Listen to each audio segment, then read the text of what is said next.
Magluluto po ako ngayon ng sinigang pananghalian. Ito po, yung baboy. Tapos meron spare rib. Tapos may gulay, lagyan ko na ng sibuyas, carrots, sitaw. And then, this one, labanos. Ay, nahulog pa. Nahulog pa, yan, sitaw. Masarap, sama-sama na po yan.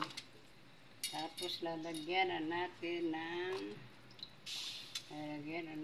ng pampaasim, original Knorr cubes. Yan. Para masarap ng lasa. Lagyan ko pa ng Knorr chicken. Yan Yan, bukod kasi para makakain naman yung bata. Makakain yung bata ng sinigang carrots. Ayan. Sama-sama na po yan, pananghalian. Hanggang sa maluto po yan. Sige, thank you for watching. Thank you for watching. Thank you.